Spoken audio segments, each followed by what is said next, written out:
जय हिंद साथियों, आप सभी का स्वागत है आज के इस शानदार सेशन में। इसमें हम देखने वाले हैं डिसीजन मेकिंग के हर टाइप के सवाल। देखिए, आपने देखा होगा जब से पेपर का पैटर्न बदला है, एग्जाम का पैटर्न बदला है, जब से एग्जामिनर जो है अलग अलग तरीके के सवाल पूछ रहा है। अभी तक जो बच्चे हैं पीवाईक्यू बस पढ़ के जाते थे, लेकिन अब पीवाईक्यू रिलेवेंसी क्या है, थोड़ी सी कम हो गई है। ठीक है तो अभी भी पीवाईक्यू, मैं ये नहीं कहता कि रिलेवेंट नहीं है, पीवाईक्यू अभी भी रिलेवेंट है, लेकिन अब एग्जामिनर जो है नए नए तरीके के सवाल पूछ रहा है। अब ये जो टॉपिक्स वगैरह है, पहले ये नहीं कि रीजनिंग में होते ही नहीं थे या ये टॉपिक्स कभी नहीं आते, नहीं, ये टॉपिक्स आते थे। ये कोई नए टॉपिक्स नहीं है, पुराने टॉपिक्स हैं। पर आप देखेंगे ये यूपी पुलिस हो गया या आरआरबी एनटीपीसी हो गया, ऐसे पेपर्स में ज्यादा ये टॉपिक्स देखे जाते थे, और सीजीएल वगैरह में, एसएससी के एग्जाम्स में भी ये टॉपिक आते थे। तो वो मेंस में हमें देखे जाते थे। जो हमारा प्री है उसमें हमारा क्रिटिकल रीजनिंग या एनालिटिकल रीजनिंग के ऐसे जो सवाल है, डिसीजन मेकिंग जैसे, आपके स्टेटमेंट एंड कंक्लूजन जैसे, इस तरीके के सवाल हमारे कम आते थे, है ना, आते ही नहीं थे। या हम कहें हमारे जो डिसीजन मेकिंग वगैरह के सवाल हैं, ये सवाल अब हमारे पेपर में पूछे जाने लगे हैं। ठीक है, तो डिसीजन मेकिंग का एक जो चैप्टर हो जाता है, बहुत ही एक अच्छा और बहुत ही काफी पेपर के पॉइंट ऑफ व्यू से बहुत ही इंपॉर्टेंट चैप्टर हो जाता है, जहां पे हमें कोई सिचुएशन दी जाती है पर्टिकुलर, या कोई कंडीशन दी जाती है, उसमें हमें उस परिस्थिति में हमें बता दिया जाएगा आप कौन है या आप क्या कर रहे हैं, आप एक ऑफिसर हैं। उस स्थिति को समझ के हमें डिसीजन लेने होते हैं, या कह दूं मैं, निर्णय लेने होते हैं। अब देखो, हर इंसान का अलग अलग पर्सपेक्टिव है चीजों को देखने का, और हर इंसान अलग अलग तरीके से डिसीजन लेता है। ठीक है, तो अब आपको देखना है कि किस तरीके से आप चीजें देखें, या आप किस तरीके से आपको चीजों को करना है, या किस तरीके से आपको डिसीजंस को लेना है, या एक सभ्य इंसान किस तरीके से डिसीजन लेना है, वो हम इस आज की क्लास में सीखेंगे। ठीक है, देखो, डिसीजन तो हम रोज के कामों में हर इंसान लेता है, अलग अलग तरीके के डिसीजन, कि भाई मेरी बाइक खराब हो गई तो आज मैं बस से चला जाता हूँ। ठीक है, बस से नहीं यार, बस में तो जाम लग जाता है, कई बार फंस जाती है, जैसे आज बारिश का टाइम चल रहा है, आप देखे होंगे कितना पानी भर गया है दिल्ली वगैरह में, है ना। तो वहां पे क्या है, बस में जाम वगैरह लग जाता है, तो वो कहता है भाई मुझे ऑफिस टाइम से पूछना है तो मैं मेट्रो ले लूं। तो आप ऐसे रोजमर्रा की जिंदगी में बहुत सारे डिसीजन लेते हैं। आपको कुछ पैसे गरे पड़े मिल गए, आप उसे, कुछ लोग अपने पास रख लेगा डिसीजन लेते हैं, कुछ लोग कहते हैं कि भाई जिसका है मैं उसको लौटा दूं ढूंढ के, कुछ लोग कहते हैं कि यार मैं पुलिस को दे दूं। तो ये हमारे पास अलग अलग टाइप के विकल्प होते हैं, उनमें से हम एक विकल्प चुनते हैं और अपना डिसीजन रोज की लाइफ में लेते हैं। आप में से कुछ लोगों को पैसे पड़े मिल जाएंगे तो वो लोग उठा के रख लेंगे। मान लो कोई गया इंसान, अब उसे 500 रुपए गिरे पड़े मिल गए, अब उस इंसान ने उठा लिए और शांति से अपनी जेब में रख लिए। ठीक है, अब उसने ये डिसीजन लिया। अब मान लो दूसरा इंसान एक था, वो एक अच्छा इंसान था, ठीक है, थोड़ा सा काफी बेनोवलेंट टाइप का इंसान होता है ना, उसे पैसे मिले 500 रुपए गिरे, तो वो रखेगा नहीं, वो सोचेगा कि यार ये किसके इंसान होंगे, किस इंसान के पैसे होंगे, पता नहीं बेचारे के कितने मजबूर इंसान के पैसे हों। ठीक है, क्योंकि आप जब जानते हैं गरीब होते हैं तो एक एक रुपए, 500 300 रुपए, जो 100 रुपए होता है ना, बड़ी मुश्किल, बड़ा आपको बड़ा दुख होता है उनके गिरने पे। ठीक है, बहुत ही, क्योंकि पैसा बहुत मेहनत से आता है, आप सभी जानते हैं। तो वो इंसान सोचेगा यार जिस इंसान के गिर गए होंगे वो इतना दुखी हो रहा होगा। मान लो किसी बच्चे के घुट गए होंगे तो उसको घर पे मार पड़ रही होगी कि यार तूने पैसे गिरा दिए, है ना, तो वो सोचेगा कि यार मैं इस पैसे को वापस कर दूं। लेकिन कुछ लोग सोचेंगे मैं मालिक को वापस करूं, भाई मैं पुलिस को नहीं करूंगा, क्या पता पुलिस दे ना दे, या मैं किसको वापस करूं, यहाँ पे तो आसपास पता ही नहीं लगा। भाई पैसा एक ऐसी चीज है, मैं जिससे पूछूंगा वही कह देगा मेरे पैसे हैं, है ना। तो उस टाइम पे आप क्या डिसीजन लो, एक जो आपका एक सभ्य इंसान है उसको क्या डिसीजन लेना चाहिए। देखिए, डिसीजन सबके ठीक है, कोई दिक्कत नहीं, पर एक आप एक ऑफिसर बनने जा रहे हो, कल के एक ऑफिसर लेवल का एग्जाम दे रहे हो, तो एक ऑफिसर और एक काइंड इंसान है, उसकी क्या सोच होनी चाहिए, एक सभ्य इंसान में, एक जिम्मेदार नागरिक की क्या सोच होनी चाहिए, वो चीज हम देखेंगे और उस तरीके से आपको आंसर करने होते हैं और उस तरीके के डिसीजन आपको लेने होते हैं। एग्जामिनर भी वही आपसे एक्सपेक्ट करता है। ठीक है, तो डिसीजन लेते हुए एक नैतिक इंसान डिसीजन लेते हुए किन किन चीजों का ध्यान देता है, वो चीज हम आज की क्लास में देखेंगे। ठीक है, इसमें मैंने केवल आपके इजी क्वेश्चंस को ही नहीं रखा है। देखिए, मैंने इजी क्वेश्चन, नॉर्मल क्वेश्चन और मॉडरेट लेवल के क्वेश्चन और पीवाईक्यू में पूछे गए, देखिए कितने बड़े बड़े सवाल है, मॉडरेट लेवल के क्वेश्चन और पीवाईक्यू पूछे गए, देखिए 2-2 3-3 पेज के सवाल जो बड़े बड़े सवाल बच्चे कह रहे हैं ना पेपर में बहुत बड़ा लेंथी पेपर आ रहा है, बड़े बड़े सवाल आ रहे हैं, तो वो बड़े सवालों को भी कैसे टैकल करना है, तो मैंने हर तरीके के सवाल रखे हैं, ठीक है। और ज्यादा सवाल भी नहीं रखे, ठीक ठाक सवाल रखे हैं, लगभग 15-20 क्वेश्चन, जिससे आपका क्या है कम से कम टाइम में आपका टाइम भी वेस्ट ना हो और आपको पता लग जाए कि चीजें आपको कैसे सोचनी है, कैसे आप डिसीजन मेकिंग के सवालों को ठीक कर सकते हैं और पेपर में मैक्सिमम नंबर गेन कर सकते हैं, ठीक है। तो चलिए देखते हैं कि क्या क्या पॉइंट है जिनको हमें डिसीजन लेते वक्त ध्यान रखना है। देखिए पहले आप क्या है क्वेश्चन को ध्यान से पढ़ेंगे, ठीक है, रीड केयरफुली, ठीक है। जो भी आपको सिचुएशन दी है, जो भी आपको सवाल दिया है, ठीक है, सवाल में आपको सिचुएशन दी जाएगी डिसीजन मेकिंग में, ठीक है, आपको कौन है, आप कहाँ रहते हैं, है ना, या क्या परिस्थिति है, सिचुएशन क्या है आखिर, वो आपको दी जाएगी। आपको सिचुएशन पढ़नी है और समझना है उसको, ठीक है, पहले ढंग से, ये नहीं कि जल्दी जल्दी पढ़ना है, ठीक है। क्योंकि अभी तक हम देखते हैं कि पेपर में बड़े बड़े इंस्ट्रक्शंस आते थे तो उसे काफी बच्चे पढ़ते ही थे, इग्नोर कर देना होता था, है ना, क्योंकि इतना टाइम पेपर में नहीं होता। लेकिन जब आप डिसीजन मेकिंग के सवाल करेंगे तो आपको सिचुएशन को ढंग से समझना, इसलिए आपको क्वेश्चन को ढंग से पढ़ना पड़ेगा। सेकंड पॉइंट है गोल को जानना। अब देखो ये चीज जो आप पढ़ रहे हैं उसे पढ़ के आप क्या कंक्लूजन निकाल सकते हैं, उसका गोल क्या है, आपका एक उद्देश्य क्या है, उस चीज को भी आपको क्लियर होना चाहिए, ठीक है। तीसरा, नियम व कानून को माने, ठीक है। देखिए आप कोई भी फैसला ले रहे हैं, कोई भी डिसीजन ले रहे हैं, तो आपको वो ऐसा डिसीजन लेना है जो गवर्नमेंट के रूल्स को एंड रेगुलेशंस को फॉलो करता हो, ठीक है। अगर मान लो आपका हेलमेट है नहीं है तो आप ये डिसीजन ना ले कि मैं तो बिना हेलमेट के ही बाइक चलाने निकल जाऊंगा, ठीक है। ऐसे डिसीजन मत लेना कि क्या ही हो जाएगा यार, अगर हो भी जाएगा तो 500-1000 रुपए का चालान कटवा लेंगे। आप में से काफी लोग, मतलब काफी लोग जो होते हैं ऐसे ही सोचते हैं, ठीक है, जबकि वो आपका हेलमेट आपकी सेफ्टी के लिए होता है, तो ऐसा नहीं करना होता, ठीक है। तो आपको कोई भी डिसीजन लेना है तो गवर्नमेंट के जितने भी रूल्स हैं, उतने भी रेगुलेशंस हैं, तो आपको उनको ध्यान में रखना है। आप जो डिसीजन ले रहे हैं उससे क्या वो रूल तो वायलेट तो नहीं होगा, किसी रूल का, कोई भी कानून का उल्लंघन तो नहीं हो रहा है, इस चीज का विशेष ध्यान रखें, ठीक है।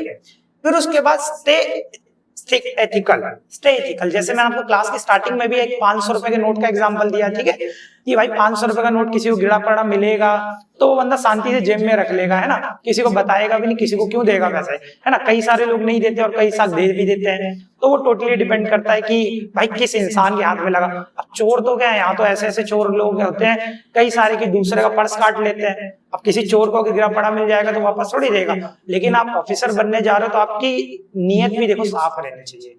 मैं तो कहता हूँ केवल ऑफिसर की नहीं, हर इंसान की नीयत साफ रहनी चाहिए, ठीक है। क्योंकि इंसान 500 रुपए 100-200 रुपए किसी का माल लेता है, वो सोचता है कि कौन ही देख रहा है, लेकिन आप ये मत भूलिए कि ऊपर वाला सब देख रहा है, ठीक है। अगर आप कुछ गलत करते हैं तो वहां से आपको डायरेक्ट लगेगा मेरे पास वो पैसा आ गया, लेकिन कहीं ना कहीं से वो पैसा आपका निकल जाएगा। मान लो कोई को आपको कोई चोट लग जाती है, कोई बीमारी हो जाती है, तो उतना आपका वो पैसा बीमारी में घुस जाएगा, ठीक है। और जो अच्छा इंसान होता है ना, अगर उसके पास कोई पैसा आना होता है ना, तो भगवान ना उसे किसी ना किसी तरीके से ना दे ही देता है, क्या पता उसकी सैलरी में इंक्रीमेंट हो जाए, इस तरीके की चीजें होती हैं। तो कभी भी ऐसे छल कपट नहीं करना चाहिए और एथिकल और नैतिक रहना चाहिए। अगला सवाल, अगला पॉइंट है हमारा अवॉइड बायस्ड डिसीजन। देखो कभी भी आपको जो इस तरीके की सिचुएशंस में आपको फैसले लेने हैं वो कभी पक्षपात होके नहीं लेने हैं, ठीक है। आपने देखो क्या देखा, मैं आपको एक सिचुएशन देता हूं। मान लो आपने किक मूवी देखी है, आप सभी ने किक मूवी देखी है, आपने वो देखा होगा कि वो क्या करता है, गवर्नमेंट से पैसा चुराता है, ठीक है, किसी बैंक से पैसा चुराता है या कहीं से सरकारी पैसा चुराता है। अब उस पैसे को चुरा के वो बंदा क्या है, गरीब बच्चों के इलाज में पैसा खर्च कर देता है, गरीब बच्चों को दान कर देता है ना, गरीब बच्चों खाने पीने में इलाज में पैसा लगा देता है, ठीक है। अब कहीं ना कहीं देखो तो वो कोई गलत काम नहीं कर रहा, ठीक है, गलत काम नहीं कर रहा, गरीब बच्चों का भलाई तो कर रहा है भाई। पैसे चुरा के लोगों अपने भले के लिए थोड़ी, अपनी पर्सनल प्रॉफिट के लिए थोड़ी यूज कर रहा है, बच्चों का भला कर रहा है, इलाज करा रहा है, गरीब लोगों की मदद कर रहा है, अच्छा काम कर रहा है। लेकिन कहीं ना कहीं एक वो गलत काम कर रहा है कि भाई जिस लोगों का आप पैसा चुरा रहे हो, मान लो किसी बैंक से पैसा चुरा रहे हो, तो वो भी तो किसी बेचारे आदमी का ही पैसा है ना, ये चीज थोड़ी गलत कर रहा है। अब आप तो वहां डिसीजन ले लेंगे नहीं वो पैसे चुरा के गरीब बच्चों को दे रहा है, बिल्कुल सही काम कर रहा है, लेकिन ऐसे आपको पक्षपात में इमोशनल वाले आपको फैसले नहीं लेने हैं, ठीक है। आपको हर चीज देखनी है क्या चीज एथिकल है कि नहीं, क्योंकि अगर आप पक्षपात में इमोशनल होकर आप ले लोगे डिसीजन तो आपका कहीं ना कहीं ये जो ऊपर के दो आपको पॉइंट्स दिए हैं ना, इनका उल्लंघन हो जाएगा। क्या गवर्नमेंट के रूल्स का आप उल्लंघन कर दोगे, ठीक है, ये चीजें नहीं करनी होती है, तो ये भी गलत है। इस तरीके से भी आपको फैसले नहीं लेने हैं। अब देखो, थिंक इम्पैक्ट। कोई भी आप डिसीजन ले रहे हैं तो ये नहीं कि मैं तो भाई, तेरा भाई तो पहले काम करता है फिर बाद में सोचता है क्या करना है, कोई टेंशन वाली बात नहीं है ना, ऐसे नहीं काम करना। आप जो भी डिसीजन ले रहे हो, आप एक सभ्य इंसान हो, समझदार इंसान हो, जिम्मेदार नागरिक हो, तो आप डिसीजन लेने से पहले उसके परिणामों के बारे में सोचोगे, उसके इम्पैक्ट के बारे में जरूर सोचो कि क्या उसका प्रभाव पड़ेगा, ठीक है, ऐसे आपको डिसीजन लेना है। अब देखो, सेफ्टी फर्स्ट। कोई भी आपको डिसीजन लेना है तो आपको क्या करना है कि आप किसी गवर्नमेंट के एम्प्लॉय हो या प्राइवेट के एम्प्लॉय हो या कहीं भी आप हो इंसान, तो एक जो नैतिक इंसान होता है वो ये चीज का विशेष का ध्यान रखता है कि जो भी मैं निर्णय ले रहा हूं उससे शांति बरकरार रहे, ठीक है, शांति बरकरार रहे और सुरक्षा बरकरार रहे, ठीक है, पब्लिक सुरक्षित रहे। ये नहीं कि भाई मेरे को क्या करना है, आपने क्या किया, कई सारे बिल्डर्स वगैरह ऐसे होते हैं ना, आपने देखा होगा कि भाई गवर्नमेंट ने दे दिया टेंडर कि भाई इतने मान लो 2000 करोड़ की सड़क बनानी है, ठीक है, 200 करोड़ की या 2000 करोड़ की, 200 करोड़ की मान लेते, 200 करोड़ की आपको सड़क बनानी है। आपने क्या किया कि सड़क बनानी है, चलो 200 करोड़ मिले हैं, ये 50 करोड़ का ना घोटाला कर दो, कोई नहीं, ये जो सीमेंट वगैरह है ना इसे मिलावट कर दो, ये बेकार क्वालिटी का यूज कर दो, क्या ही जाता है ना, क्या ही जाता है। रोड चाहिए, गवर्नमेंट ने रोड बनाने के पैसे दिए, रोड तो बनी जा रही है ना, लेकिन वो चीजें आपको नहीं करनी है, ठीक है, वो चीज गलत है। आपको सेफ्टी का भी ध्यान रखना है, जो भी आप फैसले लो। अब मान लो कल को आपने रोड बना दिया, रोड आपने इतना बेकार बनाया या कोई पुल बनाया तो रोड में आपके गड्ढे हो रहे हैं और पुल आपका क्या है, ढह गया, बह गया, गिर गया, टूट गया, तो ऐसे भी काम आपको नहीं करने हैं, ठीक है। आपको जो भी डिसीजन लेना है वो ऐसा लेना है कि शांति बरकरार रहे और पब्लिक और लोगों की सुरक्षा बरकरार रहे, ठीक है, सुरक्षित रहे सब। ये नहीं कि पैसे बचाने के चक्कर में किसी को जान से मिटवा दो, है ना।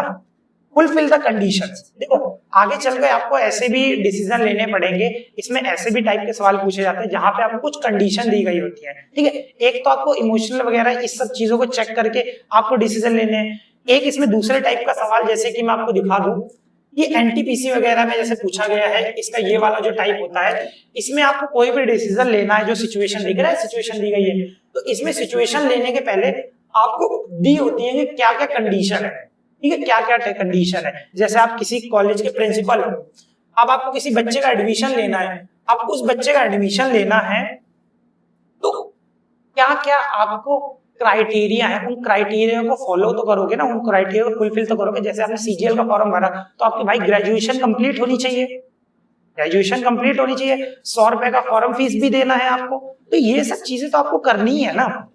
तो ये सारे जो आपकी कंडीशन है ये सब भी फुलफिल होनी चाहिए, तो ये सब चीजों का ध्यान रखना पड़ता है आपको, ठीक है। आप सोचेंगे सर ने तो इतनी देर ये सब बताने बोलने में टाइम ले लिया। देखो इस चैप्टर में कोई ऐसा हार्ड स्ट्रिक्ट रूल नहीं है कि 2 गुणा 2 4 होता है या 5 2 गुणा 2 4 होता है या 5 का स्क्वायर 25 होता है, तो सबके लिए सेम है। इस सवाल में कोई ऐसा फिक्स रूल नहीं है।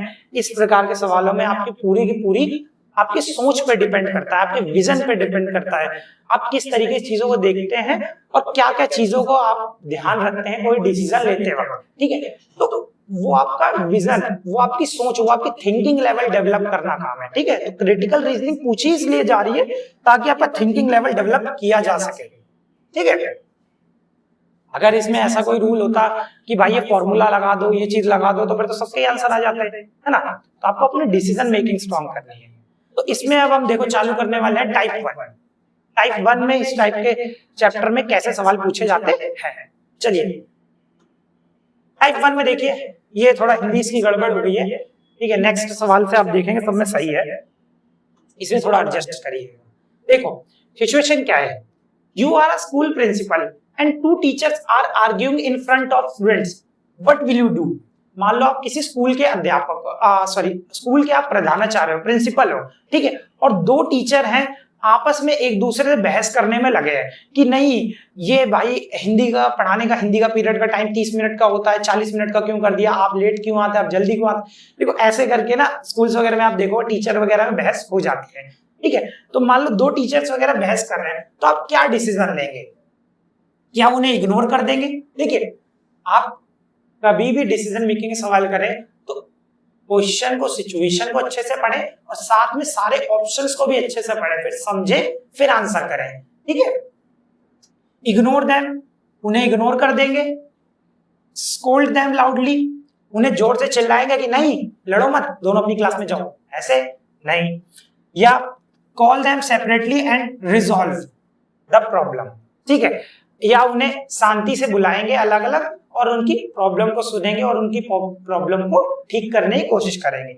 या सपोर्ट वन टीचर, या एक टीचर को सपोर्ट करेंगे। मान लो दो टीचर आपस में लड़ने में लगे और आप एक टीचर को सपोर्ट कर रहे हैं कि नहीं आप सही हैं और आप गलत हैं, है ना। ऐसा नहीं करना है। पहले दोनों टीचरों को बुलाओ सेपरेट और दोनों में से पूछो कि हाँ भाई क्या दिक्कत है, क्या समस्या है, ये चीज है, ठीक है। तो आपको इसमें से क्या लेंगे? देखो, इग्नोर करना तो कोई भी बेहतरीन इलाज है नहीं, ठीक है, बेकार है भाई। इग्नोर कर दोगे, दो टीचर आपस में लड़ रहे हैं और आप इग्नोर कर दोगे, बेकार बात है ना। वो आपस में लड़ते रहेंगे, पता नहीं लड़ाई कहां तक पहुंच जाए।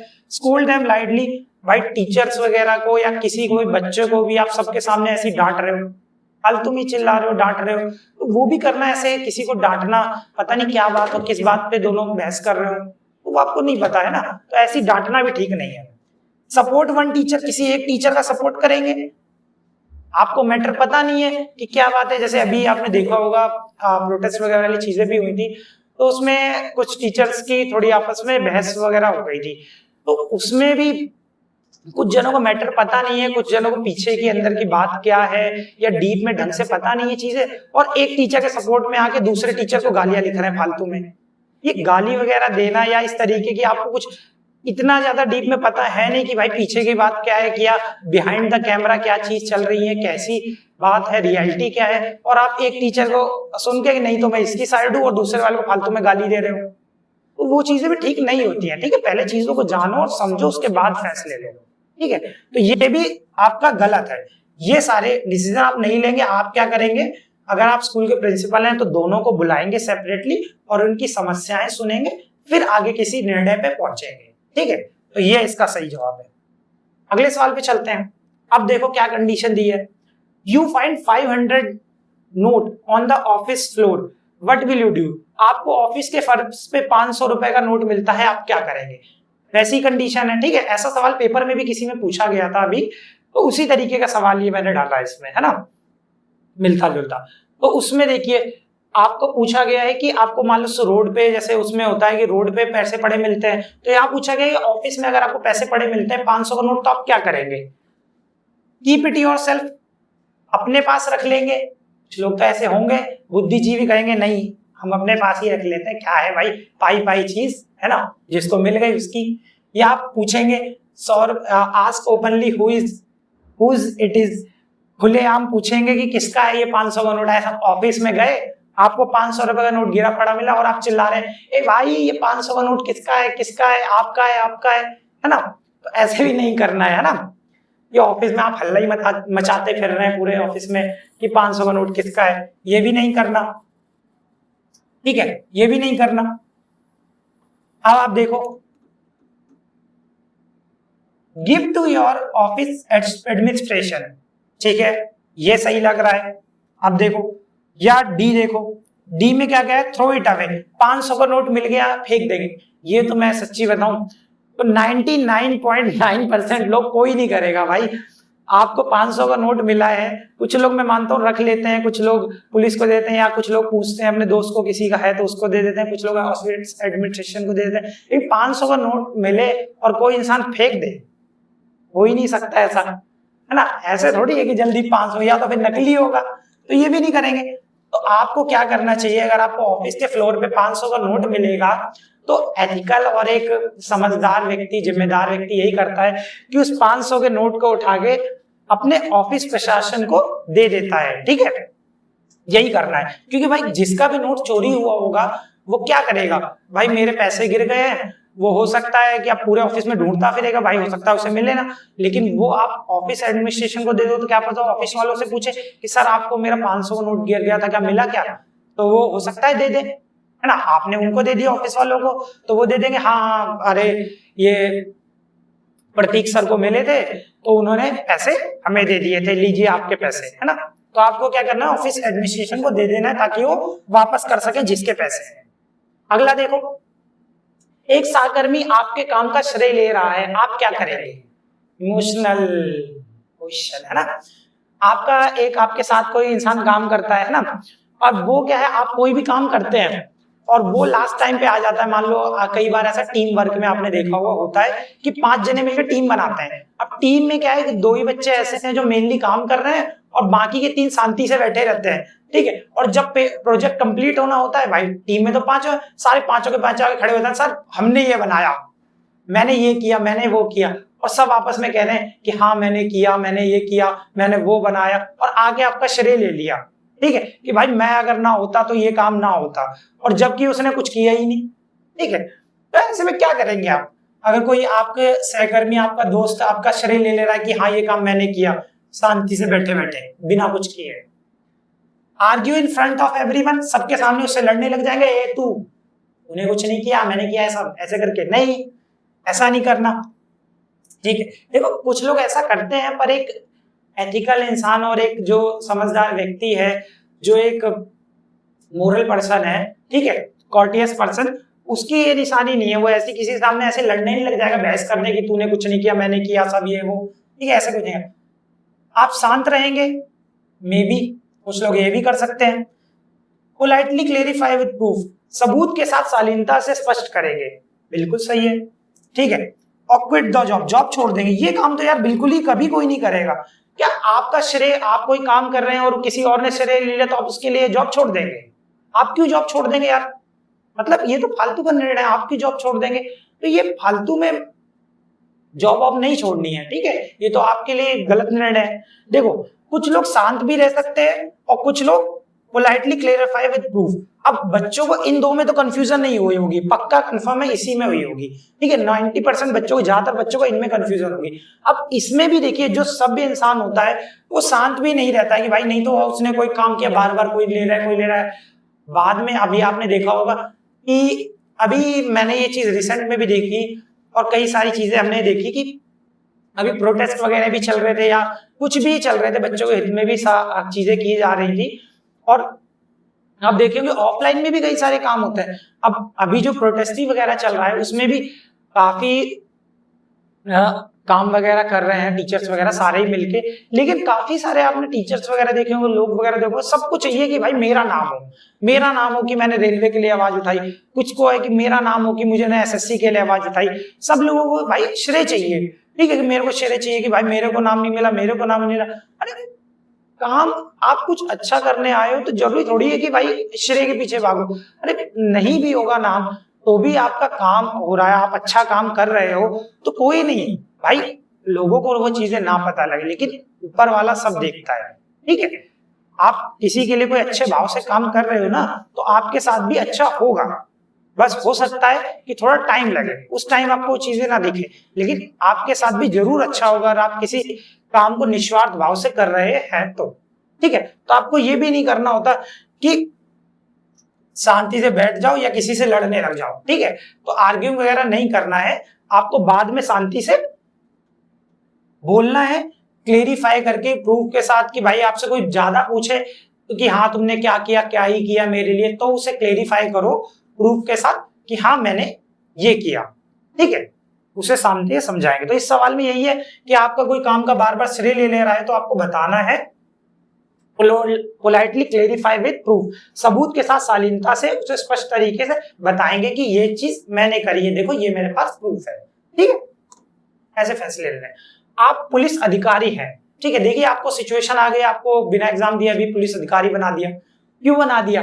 वो देखना चाहता है एग्जामिनर कि जब आप पुलिस अधिकारी बन जाएंगे तो आप फैसले किस प्रकार से लेंगे, ठीक है। आपके सामने कोई चोर चोरी करके भाग रहा है तो आप क्या करेंगे, ठीक है। आप पुलिस अधिकारी हैं और देखते हैं कि एक बच्चा खाना चुरा रहा है तो आप क्या करेंगे?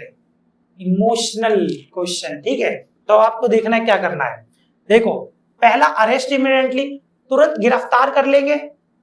दूसरा ऑप्शन डांटना और छोड़ देना। तीसरा understand the reason and help and guide, कारण समझकर मदद करना। या इग्नोर कंप्लीटली।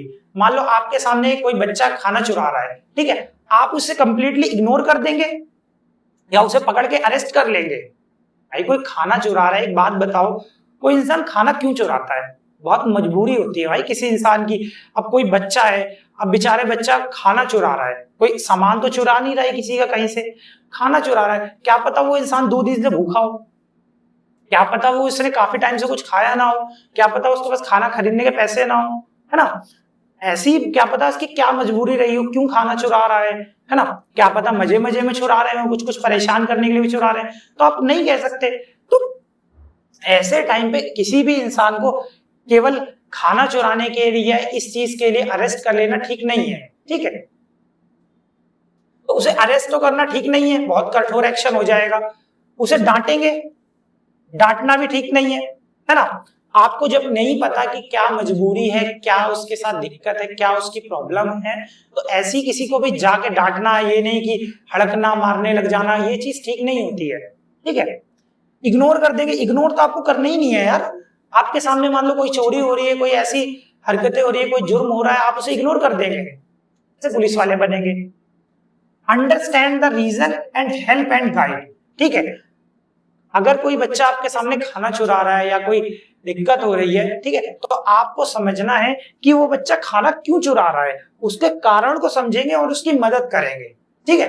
कारण को समझेंगे और उसकी मदद करेंगे। और मान लो अगर वो गलत तरीके से चुरा रहा है, ठीक है, अभी हमें पता नहीं है कि वो क्यों चुरा रहा है, ठीक है, पीछे की स्टोरी नहीं पता है, तो पहले आप उसके बाद जाएंगे, उसका रीजन समझेंगे, फिर उसकी मदद करेंगे। क्या पता अगर वो भूखा वगैरह हो, क्या पता अपनी मम्मी पापा से बिछड़ गया हो, है ना? और अगर वो मजे मजे में चुरा रहा होगा तो उसे अरेस्ट कर लेना चाहिए। तो पहले आप क्या कारण को समझेंगे, पहले पूरी स्थिति को समझेंगे, ठीक है? ऐसी कोई निर्णय नहीं लेंगे। अब देखो अगला सवाल है आपका, परीक्षा के दौरान आप अपने सबसे अच्छे दोस्त को नकल करते हुए देखते हैं, आप क्या करेंगे? आप बताइए, आपका दोस्त पेपर में एग्जाम में नकल कर रहा है, आप क्या करेंगे?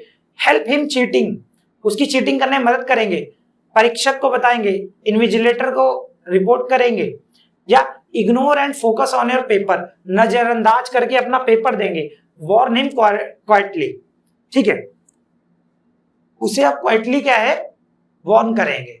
देखो इसमें आपको क्या है कि पेपर में कभी भी आपका दोस्त चीटिंग कर रहा है तो आपका गलत चीज में अपने दोस्त को साथ नहीं देना है, ठीक है? देखो जो दोस्त गलत चीज में भी आपका साथ देते हैं, तो गलत चीज में हमेशा साथ देने वाला कोई आपका दोस्त नहीं होता कि आपको बैठ के आगे दारू पिला रहा है, सिगरेट पिला रहा है, इस तरीके की हरकतें कर रहा है ना। गलत चीजों में साथ देना सही नहीं है, ठीक है? अच्छी चीजों में साथ दे तो बात है, बाकी गलत की तरफ तो ले जाने के लिए दुनिया बैठी पड़ी है। वार्न हिम क्वाइटली, उसे चुपचाप वार्न करेंगे, कर सकते हैं, कोई दिक्कत नहीं है। Report the invigilator, ignore and focus, देखो इग्नोर नहीं करेंगे। अगर आपका दोस्त चीटिंग कर रहा है तो आप इग्नोर नहीं करेंगे, ठीक है? अब देखो आप क्या वार्न हिम क्वाइटली, उसे चुपचाप क्या है शांति से आप उसे वार्न करेंगे। देखो नॉर्मली आपके जो फ्रेंड्स वगैरह होते हैं, वो आपका अगर अच्छा दोस्त है तो वो यही करेगा, ठीक है?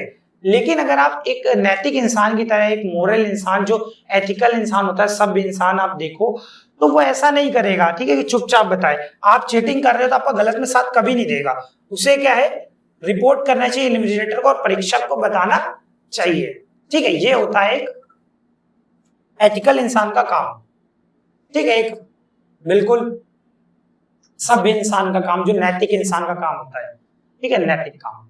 Your team missed the project deadline because of one member. How will you react? आपकी टीम के एक सदस्य की वजह से समय पर प्रोजेक्ट पूरा नहीं कर पाई, आप क्या करेंगे? कई बार होता है कि आपकी पूरी टीम प्रोजेक्ट बना रही होती है, लेकिन उसमें से एक इंसान ऐसा जो काम ही नहीं कर रहा, जिसकी वजह से प्रोजेक्ट पूरा नहीं हो पाया, तो आप क्या करेंगे? ब्लेम दैट पर्सन, उस इंसान को ब्लेम करेंगे, ठीक है? Find solutions for future, future के लिए सॉल्यूशन देखेंगे। स्टॉप टॉकिंग टू देम, उससे बात करना बंद कर देंगे। Ask boss to remove them, ठीक है? उसे टीम से हटा ही देंगे, ठीक है? उसे पूरा क्या है, उसे बॉस को बोल देंगे हटा दो भाई से, कंपनी से निकाल दो। तो ये काम तो नहीं करेंगे, ठीक है? देखो ब्लेम दैट मेंबर, उस मेंबर को ही बार बार ब्लेम करो, ये भी नहीं करेंगे, ठीक है? अब देखो उससे बात करना बंद कर दोगे, भाई वो काम ही कर रहा, आप उससे बात ही करना बंद कर दोगे, तो ये भी ठीक नहीं है। आपको क्या है, ये जो चीजें हैं उस पर्सन को बार बार ब्लेम करते रहना भी ठीक नहीं है। देखो किसी इंसान अगर मान लो बार बार गलती कर रहा है, बार बार आप प्रोजेक्ट बनाते हो, कई बार जैसे टीम में बढ़ जाती है तो आपको पता होता है कि ये इंसान बार बार काम नहीं करते तो काम चोर है, ठीक है, तब आप ऐसा कुछ करो तो ठीक है। लेकिन आप प्रोजेक्ट बना रहे हो तो पहली बार मान लो आपको कोई प्रोजेक्ट मिला, अब पहली बार में किसी इंसान के घर पे कोई खत्म हो गया, कोई दिक्कत आन पड़ी, कोई ऑफिस आते वक्त लेट हो गया, या कहीं वो फंस गया, उसके पास कोई मजबूरी आन पड़ी, तबीयत खराब हो गई, बेचारे को कैंसर हो गया, या कोई ऐसी कहीं एक्सीडेंट हो गया, इस तरीके की चीज हो गई जिसकी वजह से वो आपके साथ आ ही नहीं पाया और आप काम पूरा ही नहीं कर पाए, तो आप नहीं कह सकते, ठीक है। तो आपको उसमें यहाँ पे ऑप्शन है नहीं, लेकिन इस हिसाब से आपको क्या करना चाहिए कि देखो बॉस से हटाना कहना ये भी बिल्कुल ठीक नहीं है, बॉस स्ट्रिक्ट हो जाएगा, उससे बात करना बंद, ये तो बिल्कुल सही नहीं है। और उस इंसान को ब्लेम ही करते रहोगे हमेशा कि ब्लेम, तूने ये किया था, तूने ये किया था, अरे क्यों किया था उसके पीछे का रीजन भी तो जानोगे, समझोगे, क्या पता कोई मजबूरी हो, क्या पता वो बार बार ही करते हो, आपको ये चीज क्लेरिफाई में नहीं पता, तो आप फ्यूचर के लिए सोल्यूशन देखोगे, उससे पता करोगे कि भाई तेरी क्या दिक्कत थी, भाई अगर ऐसा कुछ था तो ठीक है, अगर तू करता ही नहीं है या करना ही नहीं चाहता है तो बता दे, ठीक है, तो मैं तेरी जगह किसी और को ही रख लूंगा, है ना, तो क्लियर पूछोगे, ठीक है, तो फ्यूचर के लिए सॉल्यूशंस निकालोगे और क्लियर उससे बात करके अंडरस्टैंड करोगे। आप दुकानदार है और ग्राहक गलती से ज्यादा पैसे दे देता है, आप क्या करेंगे? आप दुकानदार है और ग्राहक आपको जल्दी से ज्यादा पैसे दे दिए, कई बार होता नहीं है कि आपको सामान लेने गए और जल्दी जल्दी में उसने ज्यादा का नोट दे दिया, मान लो 500 का दे दिया और उसने जो 100 रुपए के थे तो आपसे बाकी के पैसे वापस मांग रहा है, दो भाई 100 रुपए का मैंने नोट दिया था, ये दिया, तो हो सकता है गलती से उसने दे दिया हो, है ना, तो आप क्या करेंगे उस टाइम पे? कीप द मनी, जो पैसे उसने दिए हैं आपको आप रख लेंगे उसे, रिटर्न द एक्स्ट्रा मनी, बाकी के पैसे वापस कर देंगे, गिव लेस गुड्स, कम सामान देंगे, से नथिंग। जैसा मैं आपको बार बार बता रहा हूं कि इस चैप्टर का पर्पस यही है कि आपके डिसीजन मेकिंग को स्ट्रॉन्ग करना और आपको एक नैतिक पर्सन बनाना, ठीक है, मोरल और एक अच्छा और एक सभ्य इंसान बनाना, ठीक है, एक सोसाइटी के लिए एक बहुत ही क्या कहते हैं रेपुटेड और बहुत ही एक अच्छा क्या कहते हैं उसे रेस्पेक्टेड, ऑनेस्ट और जिम्मेदार इंसान नागरिक बनाना, ठीक है, जिम्मेदार और सभ्य नागरिक बनाना। और सभ्य नागरिक को किसी ने ज्यादा पैसे दे दिए तो वो कोई चोर या फिर कोई कपटी इंसान तो है नहीं कि कुछ नहीं कहेगा और ज्यादा पैसे रख लेगा कि भाई ज्यादा पैसे मिल गए मौज आ गई आज तो, ऐसा नहीं है। गिव लेस गुड, एक तो उसने आपको ज्यादा पैसे दिए और आप उसे कम सामान दोगे, बेईमानी करोगे उसके साथ, बेईमानी नहीं करनी है, ठीक है, गलत गंदी सोच, बेकार सोच नहीं रखनी है, ठीक है, ये गलत काम नहीं करने हैं कि किसी के पैसे मार लो या उसे कम सामान दे दो, धोखाधड़ी कर दो, नहीं, ऐसा नहीं करना, ठीक है। सही इंसान ये भी नहीं करेगा, पैसे रख लेगा, उसके पैसे रख लोगे, कहीं ना कहीं ये ऑप्शन तो दोनों सेम ही कह रहे हैं कि शांति से चुपचाप रहो और पैसे रख लो, ये भी यही कह रहा है पैसे रख लो, भाई पैसे नहीं रखेगा। अगर कोई एथिकल इंसान होगा तो उससे ज्यादा पैसे अगर किसी ने दे भी दिए तो बेचारा कह देगा कि नहीं सर गलती से आपने ज्यादा पैसे ही दे दिए थे, ये लो अपने पैसे बाकी के वापस ले लीजिए, ठीक है, ऐसे काम करता है वो। आप एक शिक्षक हैं और एक छात्र बार बार परीक्षा में फेल हो रहा है, आप क्या करेंगे? देखो 4 ऑप्शन है आपके आगे, स्कोल्ड, हार्शली, कड़ी डांट लगाना, उसकी कड़ी डांट लगाएंगे, मोटिवेट करेंगे, गाइड एंड पर्सनली, ठीक है, उसे पर्सनली मार्गदर्शन देंगे, उसे गाइड करेंगे, मोटिवेट करेंगे,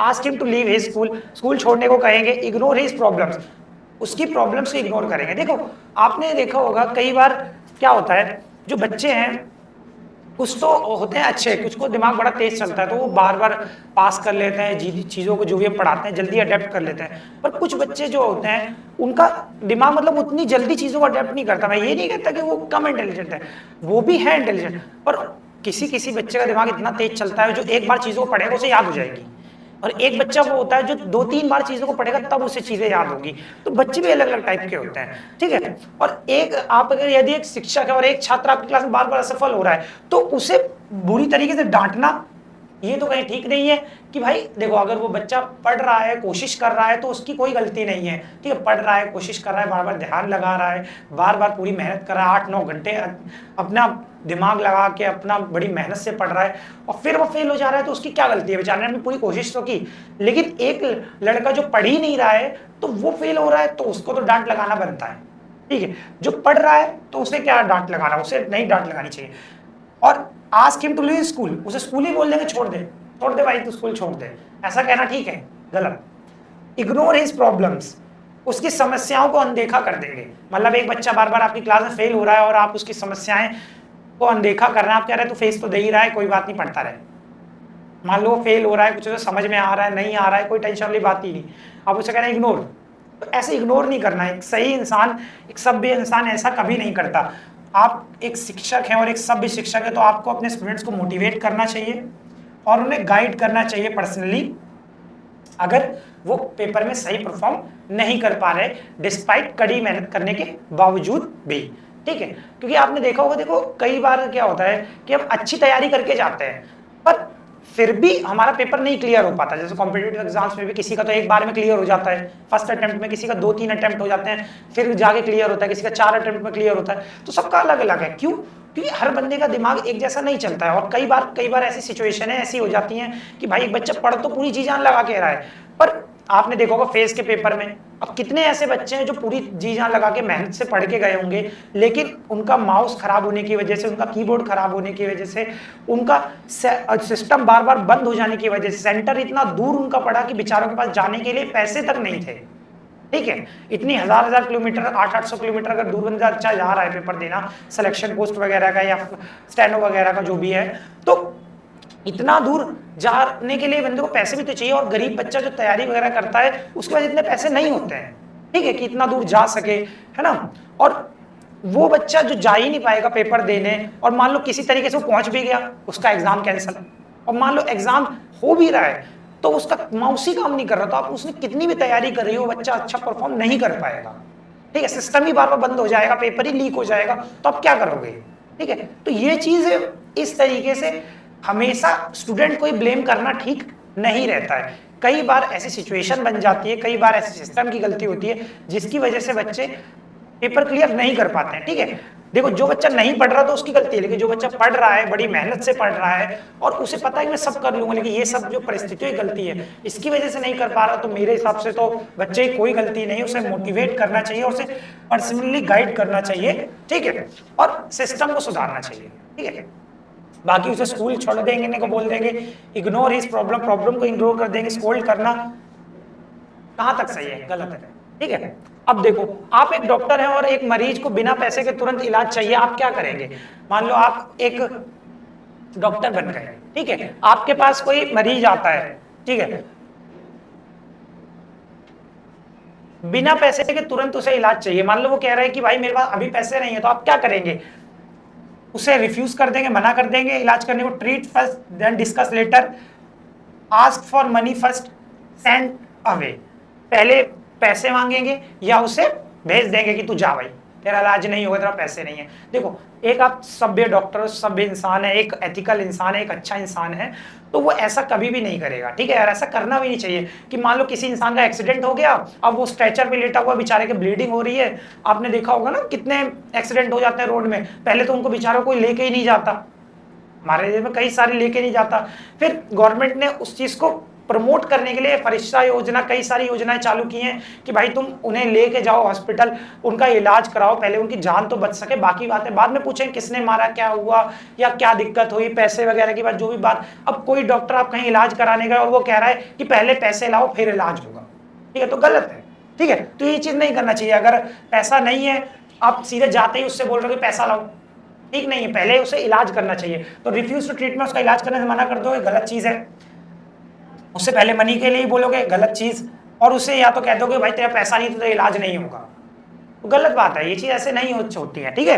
ठीक इंसान या ठीक डॉक्टर, सभ्य डॉक्टर का पहले इलाज करेगा, बाद में देखेगा कि हाँ भाई तेरे पास पैसे है, ठीक है, नहीं तो गवर्नमेंट डॉक्टर वाला जो होगा, गवर्नमेंट जो हॉस्पिटल्स होते हैं उनमें तो इलाज फ्री होता है, ठीक है। फिर भी अगर किसी प्राइवेट में भी गया है तो पहले तेरा इलाज करेंगे, पहले तेरी जान बचाई जाएगी, उसके बाद ये देखा जाएगा कि हाँ भाई इतना पैसा बन गया, अगर आपके पास है तो ठीक है, नहीं तो आप बाद में पेमेंट कर दीजिएगा, ठीक है। इस तरीके से चीजें होती हैं। तो ये तीनों तो गलत है, ये डिसीजन लेना बिल्कुल सही है, ठीक है। तो इस तरीके से आपको डिसीजन लेने हैं, एक एथिकल, एक सभ्य इंसान के लिए तरह। आप एक सड़क पर पर्स देखते हैं जिसमें पहचान पत्र है, आप क्या करेंगे? सड़क पे आप क्या देख रहे हैं कि आप चलते चलते आपको मिल गया एक पर्स, मान लो मैं कनॉट प्लेस घूम रहा हूं और कनॉट प्लेस में मुझे पर्स मिल गया, कीप इट विद मनी, पैसे के साथ अपने पास रख लेंगे, शांति से रख लो, ठीक है। रिटर्न टू ऑनर, ऑनर को दे देंगे, मालिक को लौटा देंगे, ठीक है। थ्रो इट अवे, फेंक देंगे उसे, और गिव इट टू पुलिस, ठीक है, या पुलिस को देंगे। देखो इसमें जो इंसान है, कोई भी इंसान, ये फैसला तो कोई भी नहीं लेगा किसी भाई पैसों से भरा पर्स मिला है तो वो फेंक देगा, ये तो मैं कह रहा हूं, ना अच्छा इंसान फेंकेगा ना बुरा इंसान फेंकेगा, कोई इंसान नहीं फेंकेगा, ठीक है। जो इंसान कपटी, इनफैक्ट चोर तक को मिल जाएगा ना तो वो रख लेगा, ठीक है, फेंक थोड़ी देगा, तो ये तो कोई नहीं करेगा। फिर उसके बाद कीप इट विद मनी, ये भी नहीं करना आपको, पैसा भरा कोई पर्स मिला जिसमें पहचान पत्र भी है, आप उसको अपने पास रख लोगे, नहीं। आप एक अच्छे इंसान का, एक सभ्य इंसान की ये कोई भी जिम्मेदारी नहीं है, ये चीज करना किसी भी तरीके से ठीक नहीं है, ठीक है। डिसीजन मेकिंग में हम यही सीख रहे हैं कि मोरल और एथिक्स, अच्छे डिसीजन कैसे लिए जाए, ठीक है, सही तरीके के। तो रिटर्न टू ऑनर, ऑनर को लौटा देना ये भी सही है, एथिकल है, और give it to police, police को देना भी एथिकल डिसीजन है। अब बच्चों का इनमें कंफ्यूजन होगा ऑप्शन बी और ऑप्शन डी में, कहीं ना कहीं देखो ये दोनों ही एक सभ्य इंसान की निशानियां हैं और दोनों ही सही हैं, पर इस दोनों में से भी एक चूज करना है, तो आप क्या चूज करोगे? देखो मैंने आपको बताया, एक सिचुएशन देता हूं आपको, देखो मान लो आपको कहीं गए हो और आपको गिरा हुआ पर्स मिला है, अब पर्स में जो पहचान पत्र है, आप उस इंसान को पहचानते हो, आस पड़ोस वाला आपका दोस्त है तो चलो ठीक है, लेकिन जरूरी थोड़ी है उस इंसान को पहचानते ही होगा। मैं कनॉट प्लेस घूम रहा हूँ तो किसका पर्स गिरा है मेरे को पहचान पत्र भी मिल जाएगा तो उसे कहाँ ढूंढता फिरूंगा भाई? इतनी दूर दूर के लोग आते हैं, मान लो दिल्ली भर के लोग हैं, पूरे भारत भर के लोग, आप विदेशी तक घूमने आते हैं, तो मैं उसका पहचान पत्र लेके पूरा ढूंढता थोड़ी फिरूंगा। तो ये भी डिसीजन लेना गलत है। अगर आप एक सभ्य इंसान हो, एक जागरूक इंसान, क्या करेगा? उस पर्स को उठा के पुलिस को दे देगा भाई, पुलिस को दे देगा। जिस भी इंसान का पर्स होगा पुलिस के पास जाएगा कि बोलेगा, सर रपट लिखाएगा, सर मेरा पर्स खो गया है, ऐसा ऐसा इतना है, उसमें इतने पैसे थे, ये मेरा पहचान पत्र था, तो वो जाके रपट लिखाएगा और आप पुलिस को जाके जमा कर दोगे, तो जिस इंसान का पर्स होगा उस इंसान तक पहुंच जाएगा। तो सही डिसीजन ये वाला है, तो बी भी हमारा गलत है, option number D is the right answer. ऐसे आपको डिसीजन लेने हैं, ठीक है। आप देख लो धीरे धीरे क्वेश्चंस का साइज बढ़ता जा रहा है, अच्छे लेवल के भी क्वेश्चंस आ रहे हैं, ठीक है। जिस तरीके के आपके लेंथी पेपर में क्वेश्चंस पूछे जा रहे हैं, आगे चल के 2-2 पेज के भी क्वेश्चंस आपने देखे हैं, है ना। देखो आप एक प्रोजेक्ट मैनेजर हैं, 2 टीम मेंबर लगातार विवाद कर रहे हैं जिससे प्रोडक्टिविटी प्रभावित हो रही है, आपको सबसे पहले क्या करना चाहिए?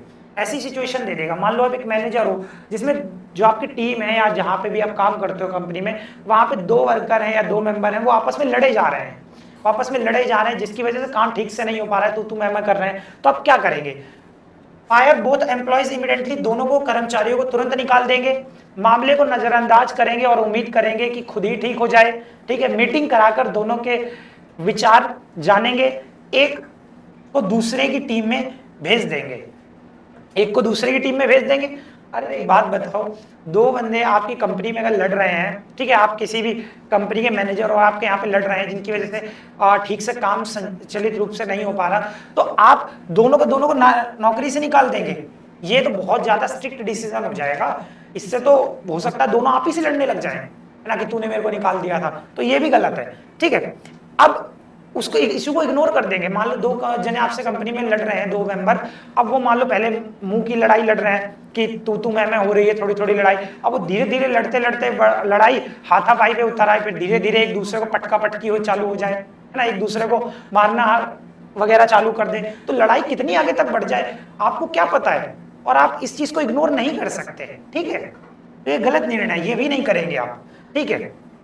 उसमें से एक, मान लो 2 जने लड़ रहे हैं, आपने एक की टीम में भेज दिया कि जा तू उस वाली टीम वाले की तरफ से लड़, आप दूसरे की तरफ भेज देंगे एक बंदा और लड़ने के लिए, है कि मान लो 2 लोग आपस में लड़ रहे हैं, एक अपने वाले दोस्त की तरफ भेज दिया, जा तू उसकी तरफ से जाके लड़, उसका सर फोड़ दियो। आपने देखा ना बाबूराव का वो मीम, खोपड़ी फोड़, तो इस तरीके से, तो ये भी गलत है, इस तरीके से नहीं करेंगे।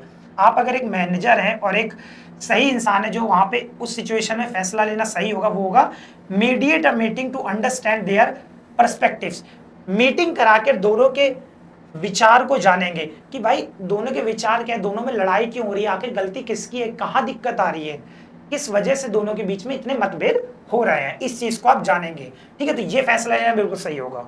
ऑप्शन सी, मैंने आपको पहले भी बोला है, इसमें शुरू के पॉइंट्स में मैंने बताया था आप ऐसे फैसले लेंगे जिसे शांति बने ही रखे, गवर्नमेंट के रूल्स का वायलेशन ना हो और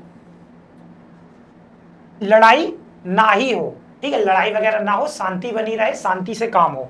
ठीक है, और लोग भी सुरक्षित रहे, है ना, सुरक्षित वाला पॉइंट भी दिया था पीछे क्लास के स्टार्टिंग में, बताए थे ना कुछ पॉइंट्स डिसीजन लेने के लिए। वो देखो, आप एक स्कूल के प्रिंसिपल हैं, एक अनाम पत्र में एक शिक्षक पर अंक के लिए रिश्वत लेने का आरोप लगा है, आपको क्या करना चाहिए? मान लो आप एक स्कूल के प्रिंसिपल हैं, आपके पास सिचुएशन आई, ठीक है, आप एक स्कूल के प्रिंसिपल हैं और आपको एक अनजान लेटर से आ रहा है सूचना मिलती है कि भाई आपके स्कूल में एक शिक्षक है जो पैसे ले रहा है, रिश्वत ले रहा है, रिश्वत लेके नंबर बढ़ा रहा है, पैसे लेके नंबर बढ़ा रहा है ना, कि भाई 500 रुपए दो 5 नंबर बढ़ जाएंगे ऐसे करके। तो आप क्या करेंगे? Suspend the teacher immediately.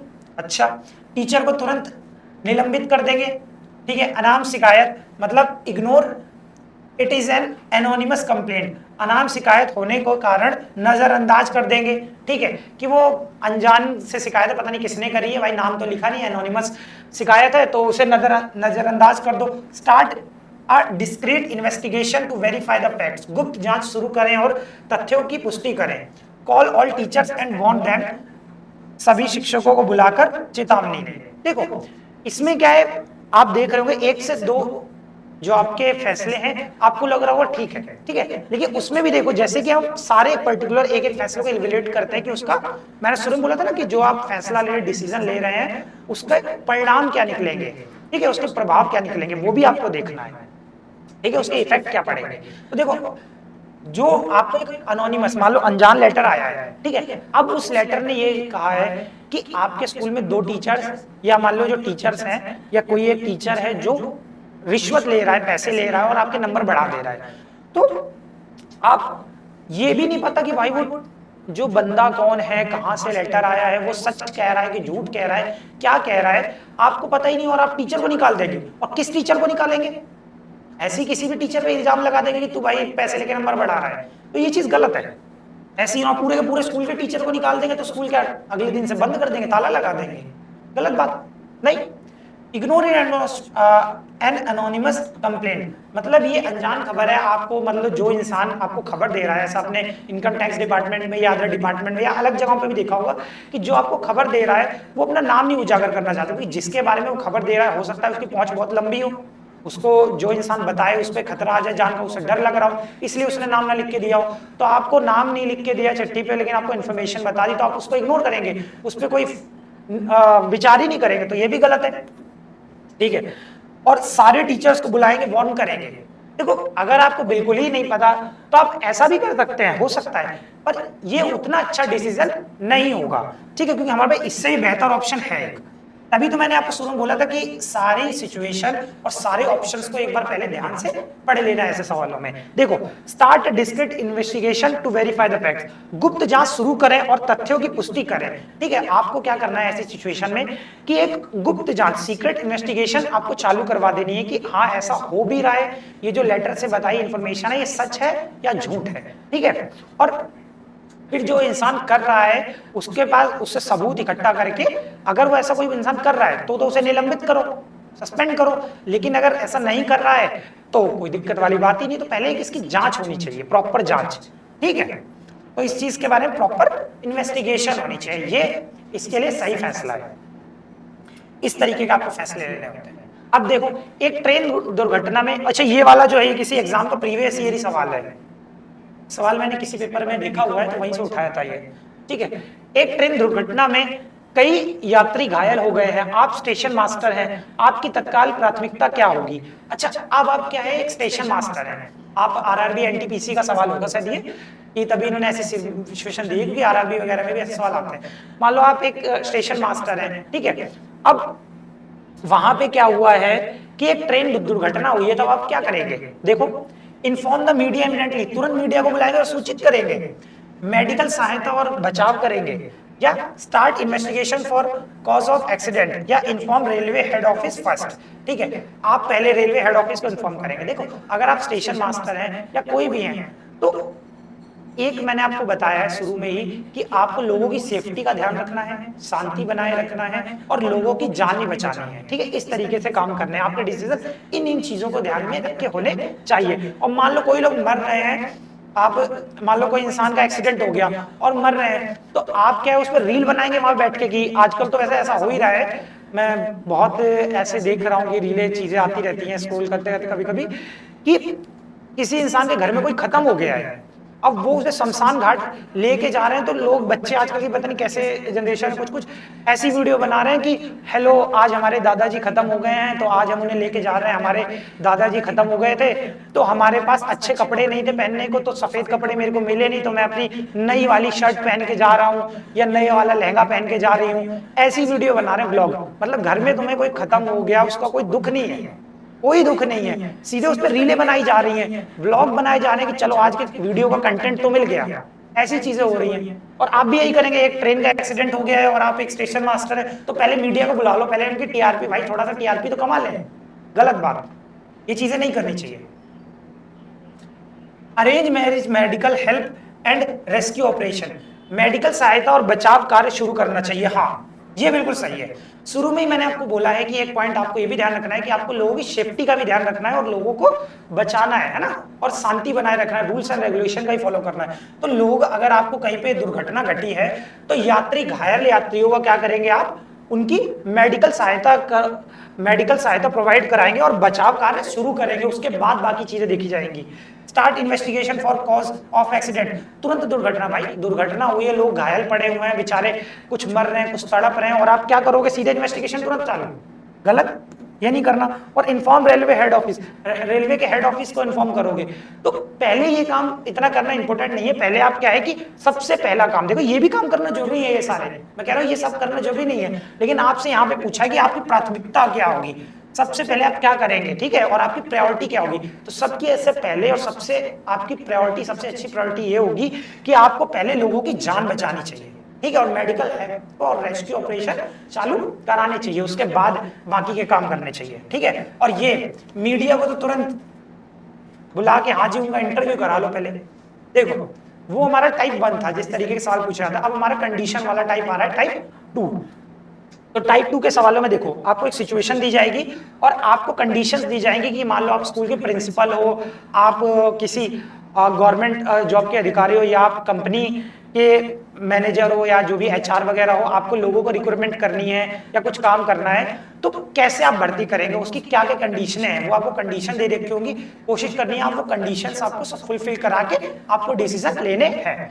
तो ये देख लो, ये शुरू में कंडीशन दी गई है कि क्या बताया गया, to join in a bank, एक बैंक में शामिल होने के लिए कुछ चयन मापदंड हैं, दिए गए हैं, दी गई शर्तों को पढ़े और निम्नलिखित स्थिति के लिए अपने उत्तर का चयन करें, ठीक है, ये सारी आपको कंडीशन दी गई है। देखो पहले ही सब कंडीशन दी गई है, लेकिन मैं कहता हूँ ऐसे सवालों में, और ये देखो स्पेशल कंडीशन दी गई है। देखो आप कहीं कहीं गए होंगे तो आपका क्या होता है कि मान लो आपका बनवाना है, आपको कोई डोमिसाइल सर्टिफिकेट बनाना है, आप डीएम ऑफिस गए, वो आपसे कहता है कि भाई मेरे को अपना एड्रेस का प्रूफ ला के दो।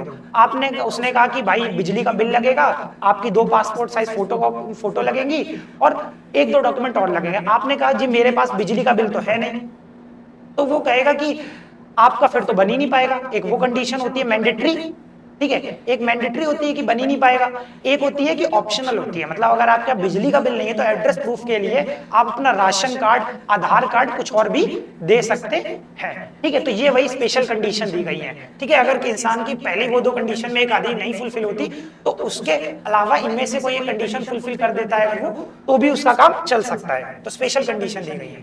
तो ऐसे सवालों में मैंने आपको कहा पहले आप क्वेश्चंस को पढ़ो, पहले सिचुएशन पढ़ो और उसके बाद आप उसकी कंडीशन को पढ़ो, ठीक है। अब देखो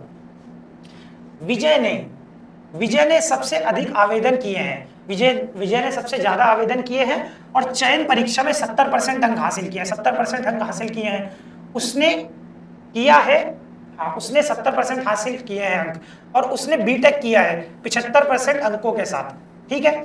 तो क्या 3 इंफॉर्मेशन मुझे पता लगी विजय के बारे में कि विजय ने सबसे ज्यादा बार आवेदन किया है, विजय ने जो सिलेक्शन की जो सिलेक्शन की जो परीक्षा होती है, सिलेक्शन का जो एग्जाम होता है, उस एग्जाम में 70% अंक हासिल किए हैं और बीटेक की डिग्री प्राप्त की है उसने किससे?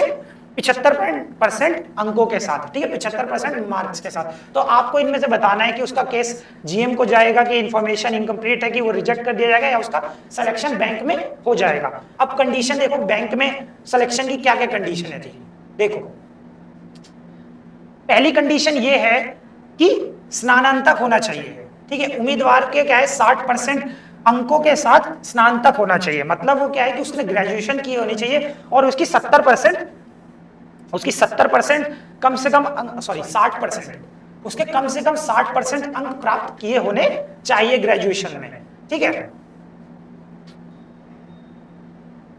ग्रेजुएट, ठीक है, विद 60%। ये यहाँ पे एक्स्ट्रा लिख गया है, इसका कुछ वो नहीं है, ठीक है, ये रॉन्ग लिखा हुआ है, ठीक है। तो कैंडिडेट को ग्रेजुएट होना चाहिए 60% मार्क्स के साथ। और हमारा जो ये कैंडिडेट था, इसके तो भाई कितने ग्रेजुएशन में हमें कितने 75% मार्क्स आए हैं, तो इसके 15% तो और एक्स्ट्रा आए, तो ये कंडीशन फुलफिल हो गई, बिल्कुल सही है, पहली कंडीशन फुलफिल हो गई। अब देखो, candidate must secure minimum 70% marks in selection test. जो सिलेक्शन टेस्ट है, जो चयनित परीक्षा है, उसमें कम से कम उसके 70% अंक होने चाहिए। और हमारे जो विजय भैया हैं, उन्होंने भी तो 70% अंक लेके आए कम से कम, तो उसकी दूसरी कंडीशन भी फॉलो हो गई, बिल्कुल सही है।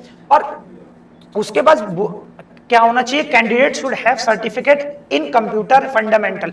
उम्मीदवार के पास कंप्यूटर की बुनियादी बातें का भी प्रमाण होना चाहिए। तो हमारे जो विजय भैया हैं, क्या उनके पास कंप्यूटर की बुनियादी बातों का प्रमाण है क्या? उसके पास क्या कंप्यूटर का सर्टिफिकेट है क्या? नहीं है। तो अभी क्या हम इस अपना डिसीजन ले लेंगे कि नहीं सेलेक्ट करो? कुछ बच्चे ले लेंगे नहीं, ऐसा नहीं करना है, ठीक है। अब हमारे पास क्या है कि उसकी ऑप्शन भी दी है। मान लो आप कहीं डॉक्यूमेंट लेके जाते हो, मैंने बताया ना आपके पास एक आधा डॉक्यूमेंट नहीं है, तो आप उसका वो छूटते हो, उसका कोई सब्स्टिट्यूट है, तो उसका सब्स्टिट्यूट ये दे रखे हैं कि मान लो यदि वो स्नातक बीटेक है तो तीसरी शर्त माफ की जा सकती है। मतलब अगर उसने ग्रेजुएशन बीटेक से की है तो उसकी तीसरी शर्त माफ की जा सकती है। और तीसरी कंडीशन क्या थी? ये वाली। और तीसरी कंडीशन वो फुलफिल नहीं कर पा रहा था, लेकिन उसने एक काम किया था, बीटेक की थी, 75% मार्क्स से बीटेक की थी, तो इस कंडीशन की हमें जरूरत नहीं है, इसका ऑप्शनल इससे वेरीफाई हो गया, ठीक है, इससे चेंज हो गया। मतलब क्या है कि इसने यहाँ पे कंडीशन दी थी, अगर उसका तीसरी कंडीशन अगर वो फुलफिल नहीं कर पा रहा है और अगर उसने बीटेक करी है तो तीसरी कंडीशन की कोई जरूरत नहीं है, तो उसका ऑप्शन था, सब्स्टिट्यूट था। तो ये कंडीशन फुलफिल की थी, बिल्कुल सही है। अब उसकी ये तीनों कंडीशनें मतलब फुलफिल हो गई, भाई तीसरे की जरूरत नहीं है और तीसरे की जगह पे ये वाली कंडीशन काम आ जा रही है, तो बिल्कुल सही है। अब देखो, यदि चयन परीक्षा में 70% कम अंक से अधिक है और स्नातक स्तर में 75% से, तो मामला विचार के लिए जीएम प्रबंधक पे जाएगा। तो ऐसी तो हमें कोई जरूरत ही नहीं पड़ी ना इस कंडीशन की। ये तीन कंडीशन फुलफिल करनी थी, पहली फुल है, दूसरी फुल है, तीसरी नहीं हुई थी तो तीसरा का ऑप्शनल है। ऑप्शनल में उसने बीटेक किया होना चाहिए, बीटेक भाई किया हुआ है, तो मतलब उसका सिलेक्शन हो जाएगा, बिल्कुल सही बात है। तो उसका क्या है, सिलेक्शन हो जाएगा, ठीक है। केस जीएम को क्यों नहीं गया? अब कुछ बच्चों का होगा, भाई जीएम को पास तो जब जाता ना, यदि चयन परीक्षा में अंक उसके 70% से कम होते हैं, लेकिन वो जो हमारा कैंडिडेट है चयन परीक्षा में तो 70% अंक लाया ही है, तो उस कंडीशन स्पेशल वाली कंडीशन की जरूरत ही नहीं पड़ी, स्पेशल की केवल एक कंडीशन की जरूरत पड़ी। तो मतलब क्या है, विजय का सिलेक्शन हो जाएगा, ठीक है। इस तरीके से चीजों को ध्यान में रखना होता है। अब देखो, अब क्या कहा गया है, the administration has set the following criteria for the selection of a teacher in a school. आप एक स्कूल में टीचर बनना चाहते हैं और ये उसके सिलेक्शन का क्राइटेरिया है, ठीक है। आपको डिसीजन लेना है, ये सारे फुलफिल करनी है कंडीशन, ठीक है। अब देखो, टीचर बनने के लिए क्या क्या कंडीशन है, पहले मैं देख लूंगा हमारे कैंडिडेट में क्या क्या गुण है। भाई पहले आप अपने अंदर की क्वालिटी देखते हो, उसके बाद ही तो देखते हो कि इस जॉब में क्या क्या चीज मांगी गई है और मेरे अंदर क्या क्या क्वालिटी है, मैच होगी तो मैं अप्लाई करूंगा, नहीं तो नहीं करूंगा, है ना। तो पहले हम देख लेते हैं हमारे जो उम्मीदवार हैं, राहुल वर्मा। राहुल वर्मा में क्या क्या योग्यता है। राहुल वर्मा एक प्रतिष्ठित स्कूल में पढ़ा रहे हैं, रेपुटेटेड स्कूल में पढ़ा रहे हैं, वह प्रथम श्रेणी में स्नातक है, ठीक है, फर्स्ट डिवीजन से ग्रेजुएट हुए हैं, वो फर्स्ट क्लास ग्रेजुएट है। वह 23 साल का था, वह 23 साल का था, है नहीं, देखो इस चीज का ध्यान रखना, यहाँ सब है में चला है, ये अब तहथा में चला है। वह 23 साल का था जब वह एक शिक्षक के रूप में पिछले स्कूल में शामिल हो गया था, ठीक है। तो वो 23 साल का था जब वो पिछले साल किसी स्कूल में शामिल हुआ था, तो अब हम नहीं कह सकते ठीक है, उन्होंने बीएड भी पूरा कर लिया है, ठीक है। जब वो पिछले स्कूल में शामिल हुआ था तब वो 23 साल का था और उसने क्या है बीएड की डिग्री भी पूरी करी है, ठीक है। अब देखो क्या क्या कंडीशन है टीचर बनने के लिए, फिर हमें बताना है इसका ये टीचर बनने में सिलेक्शन होगा भी कि नहीं होगा, ठीक है। अब देखो पहली कंडीशन क्या है, कम से कम 50% अंकों के साथ स्नातक होना चाहिए। कम से कम 50% अंक है राहुल जी के, नहीं है। हमें उसके बीए जो हमारा ग्रेजुएशन है, ग्रेजुएशन में उसके नंबर तो पता ही नहीं गए, तो भाई ग्रेजुएशन में जब नंबर नहीं बताए गए तो हमें तो पता ही नहीं है क्या होगा, ठीक है। और have qualified bachelor degree, bachelor degree in education तो है, बीएड तो उसने कर रखी है, बिल्कुल सही है। Not less than 21 year, not more than 32 year. 1 जुलाई 2021 से कितना, वो 21 साल से कम नहीं होना चाहिए और 32 साल से ज्यादा नहीं होना चाहिए। अच्छा आप उसकी एज बता पाओगे यहाँ से देख के, जब उसने पिछला स्कूल ज्वाइन किया था तब वो 23 साल का था, अब उसने इस स्कूल में या पिछले स्कूल में कितने साल पढ़ाया है या कब उसने ज्वाइन किया था, कुछ आपको डेट वगैरह मेंशन है, क्या बता पाओगे? तो नहीं बता पाओगे कि वो कितने साल का है। पिछला स्कूल उसने 23 साल की उम्र में ज्वाइन किया था और अब हो सकता है वो 30 साल का हो, है ना। हो सकता है क्या कहते हैं वो 5 साल पहले उसने ज्वाइन किया, हो सकता है 10 साल पहले ज्वाइन किया, हो सकता है उसने 1 साल पहले ही ज्वाइन किया हो, तो वो 23 साल का हो, तो हम नहीं कह सकते। तो यहाँ पे ये वाली इंफॉर्मेशन भी हमारे पास नहीं है, ठीक है। वैसे तो हमारे यहीं से आंसर आ गया पहली वाली चीजें पढ़ के, क्या the case is to be referred to the school board, school board को रिफर नहीं किया जाएगा, ऐसी कंडीशन है। That given data is not sufficient to take the decision, बिल्कुल सही। अब आपको इससे क्या है, एक चीज तो ये भी नहीं पता लग रही इसकी एज कितनी होगी भाई, 1 जुलाई 2021 से एक पूछी गई है तो आपको एज भी नहीं पता कि उसकी क्या है। और दूसरी चीज आपको ग्रेजुएशन में मार्क्स लाने हैं इतने, मान लो राहुल वर्मा जी को अगर इसमें सिलेक्शन लेना है तो कम से कम 50% अंक प्राप्त करने हैं इसमें ग्रेजुएशन में, पर इसके ग्रेजुएशन के अंक वगैरह तो यहाँ दे ही नहीं रखे कहीं, ग्रेजुएशन के उसमें मार्क्स तो दिए ही नहीं, तो अगर इंफॉर्मेशन पूरी नहीं है तो दिए गए आंकड़ों में ये जानकारी डाटा पर्याप्त नहीं है, ये होगा बिल्कुल सही, ठीक है। आप कैंडिडेट को सेलेक्ट करना है कि नहीं सेलेक्ट करना है आप कैसे बता पाएंगे? आप ये कहना कि भाई अगर आपको पता होता है कि ग्रेजुएशन में बताइए कि इसके 50% से ज्यादा अंक है कि 50% से कम अंक है, ये तो आपको पता ही नहीं है। जब आपको यही नहीं पता कि उसके अंक कितने हैं तो उसे सेलेक्ट किया जाना है या नहीं किया जाना है ये हम नहीं कह सकते। तो किया जाना है ये भी गलत होगा, नहीं किया जाना है ये भी गलत होगा। ये सही होगा कि हमारे पास डाटा पर्याप्त नहीं है, ये डिसीजन यहाँ पे लिया जाएगा, ठीक है। तो ये आखिरी क्वेश्चन था आज की क्लास का, ठीक है। आशा करता हूँ आपको ये आज की क्लास अच्छी लगी होगी और आपने क्लास से जरूर कुछ सीखा होगा, ठीक है।